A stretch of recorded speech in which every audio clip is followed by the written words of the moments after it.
Raisa tersenyum melihat Saka berlari mendekatinya. Pria kecil nan nampan itu dengan riang keluar dari kelasnya, lalu mendekati mamanya. Sebuah pelukan hangat menyambut tubuh kecilnya, lalu pipinya yang bulat putih dan lembut dihujani ciuman oleh sang mama. Om, boleh juga dong peluk Saka. Tiba-tiba, Malik sudah berada di sana. Raisa terkejut melihatnya. Ia tidak tahu sejak kapan Malik berada di sana.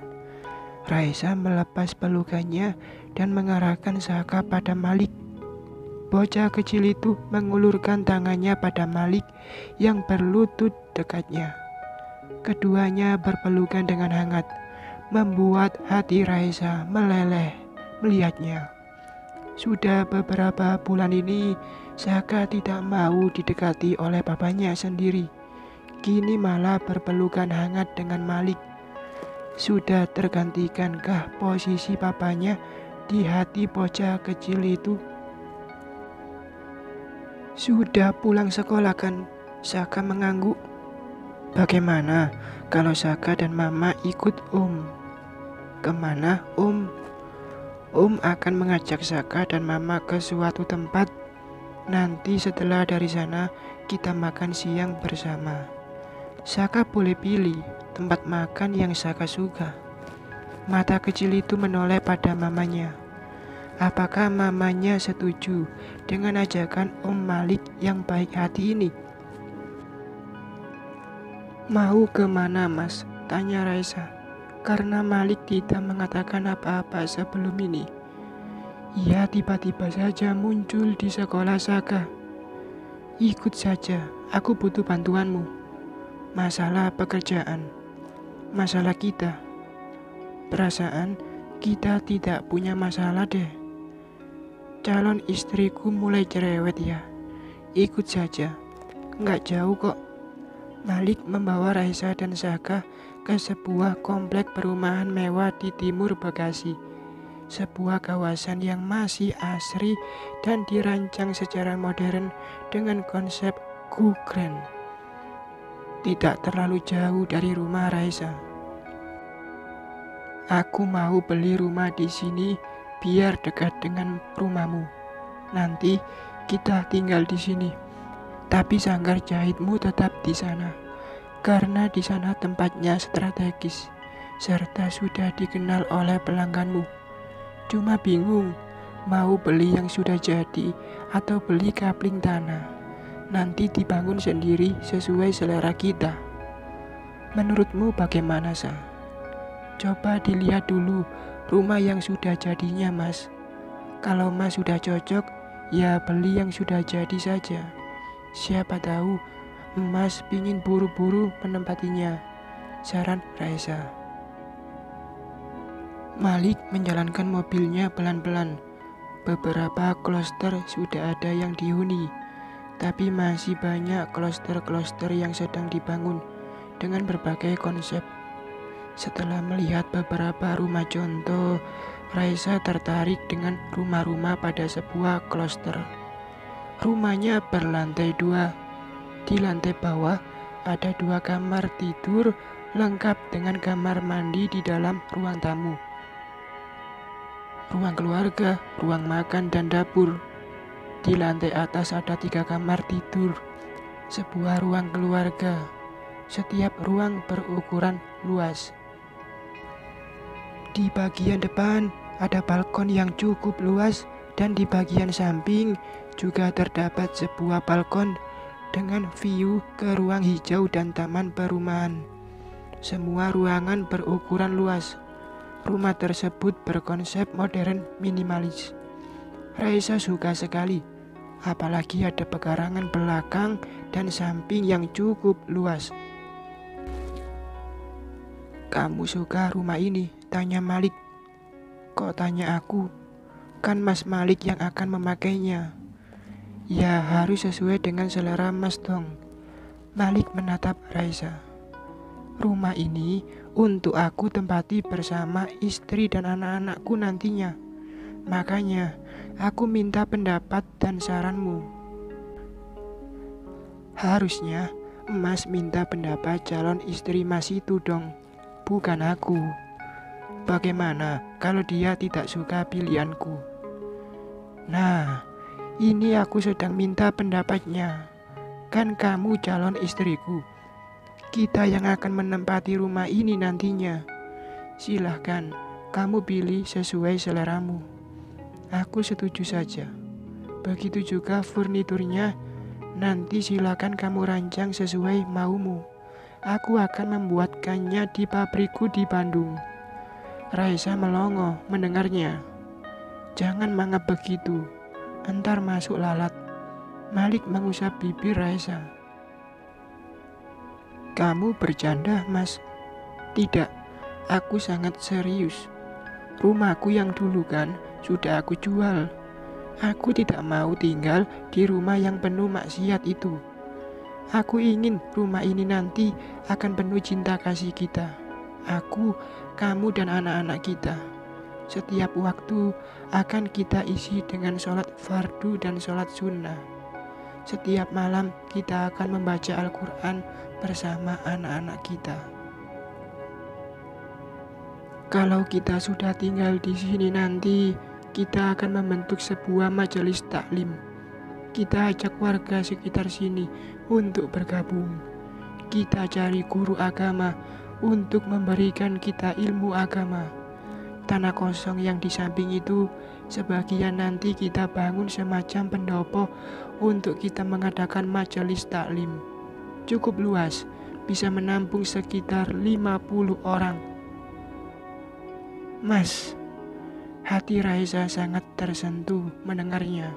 Matanya berkaca-kaca. Malik tersenyum lembut seraya mengusap mata Raisa. Ini rumah cinta kita, sayang, bisiknya. Saka menatap kedua orang dewasa itu. Malik segera menyadarinya. Saka mau enggak kalau nanti kita tinggal di rumah ini? Saka bisa main sepeda sepuasnya di jalanan di dalam kloster ini. Aman kok, karena konsepnya satu pintu dan selalu dijaga oleh security. Terus, aku tidurnya di kamar yang mana? Saka bisa pilih salah satu kamar di atas.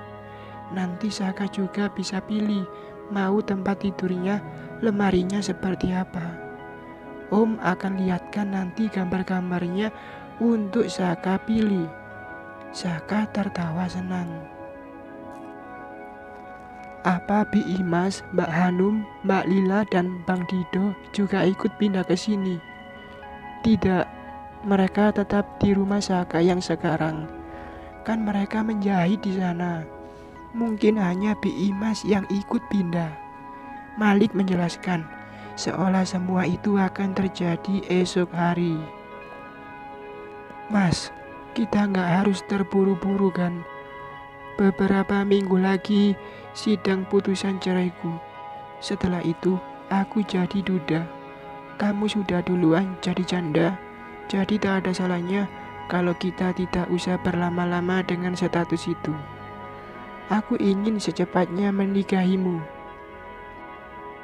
Raisa menarik nafas dalam-dalam. Jujur, hatinya sangat nyaman bersama Malik. Tapi apa tidak terlalu cepat untuk menikah lagi? Apa kata orang nanti?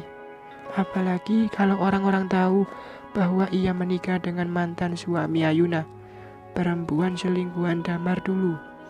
Bisa saja orang menuduh ia dan Malik menikah untuk balas dendam. Kenapa jadi rumit begini perasaannya? Kamu sudah yakin dengan rumah ini, Sa? Atau masih mau melihat yang lainnya? Terserah Mas saja. Kan Mas yang mau beli rumah. Tapi kan untukmu, Sa, untuk kita. Kamu pilih sesuai seleramu. Aku pasti suka pilihanmu. Malik tidak main-main dengan ucapannya. Setelah Raisa memastikan rumah mana yang disukainya, mereka segera menuju ke kantor pemasaran. Raisa lebih memilih rumah yang sudah jadi, sehingga tidak perlu menunggu pembangunan dan sudah bisa dilihat bentuk fisiknya secara langsung. Kebetulan model dan tata ruangannya cocok dengan seleranya. Tinggal nanti mengisi dengan mebel yang akan mereka rancang setelah ini. Malik seorang desainer interior. Pasti ia akan mendesain yang terbaik untuk tempat tinggalnya dan keluarganya. Pihak developer menjanjikan serah terima antara 2-4 minggu. Mereka akan segera mengurus proses jual beli pada notaris. Kelebihan tanah di samping rumah itu juga dibeli oleh Malik. Ia akan membangun kolam renang nanti di sana. Malik begitu bersemangat mengurus rumah barunya. Ia sudah tidak sabar membawa Raisa dan Saka untuk tinggal di situ. Urusan dengan pihak developer sudah selesai. Hanya butuh waktu sekitar 2 minggu, Malik sudah menerima sertifikat kepemilikan tanah dan rumah tersebut. Pagi itu, kembali ia menjemput Raisa di sekolah Saka. Mereka akan mulai merancang furnitur untuk interior rumah tersebut. Sebelum sampai di rumah itu, Raisa mengajak Malik mampir ke toko kue. Ia membeli beberapa macam snack kesukaan Saka, juga beberapa macam kue-kue dan minuman serta buah-buahan. Raisa juga membeli pisau untuk mengupas buah, sendok dan garpu, serta kotak-kotak plastik untuk wadah makanan sementara. Kata Malik, Windra dan Faris, karyawan Malik sudah berada di rumah itu. Maka sekalian Raisa membeli cemilan yang banyak-banyak untuk mereka juga. Saat memasuki rumah tersebut, terlihat rumah itu sudah bersih. Di kamar bawah, Malik menaruh sebuah matras berukuran besar di lantai, dilengkapi bantal dan guling, dan sebuah permadani terpasang di lantainya. Malik juga sudah memasang AC di setiap kamar. "Emas semalam nginap di sini?" tanya Raisa menunjuk kasur di kamar itu. "Enggak, itu baru tadi dikirim tokonya. Kita bakal seharian di rumah ini hari ini. Jadi aku siapkan kamar itu untuk Saka beristirahat, sementara kita bekerja."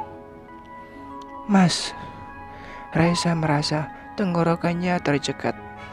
Rasa haru menggumpal di dadanya melihat begitu besar perhatian Malik untuk Saka. Matanya jadi berkaca-kaca. Malik mendekati Raisa, lalu berbisik di telinganya, seraya tangannya mengusap mata Raisa. "Dia anak kita kan? Dia berhak mendapat kasih sayang dan perhatian kita." Raisa mengambil tangan Malik yang mengusap matanya. Digenggamnya dengan erat. "Terima kasih mas," lirihnya. Malik mengecup lembut jemari Raisa. "Saka, sini."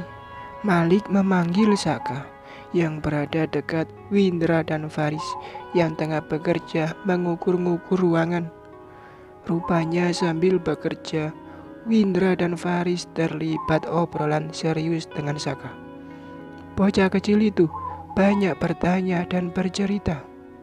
Windra dan Faris menanggapi seolah serius, layaknya 3 orang dewasa tengah berbincang. "Om, aku kesana dulu ya. Nanti aku kesini lagi. Kita bisa ngobrol lagi nanti ya." Windra mengucek-ngucek rambut Saka yang terlihat lucu menggemaskan itu. Bocah kecil itu berlari mendekati Malik dan Mama Raisa. "Om dan Mama akan bekerja merancang perabotan untuk rumah kita ini. Saka kalau mau istirahat bisa di kamar ini ya. Itu ada mainan buat Saka. Sudah Om sediakan." Malik menunjuk beberapa kotak yang masih tersegel rapi. Saka melompat ke girangan. "Terima kasih Om. Om baik banget sama aku dan Mama. Malik mengusap kepala pria kecil itu. Om sayang kalian berdua. Sayang banget. Yuk kita buka kotak mainannya.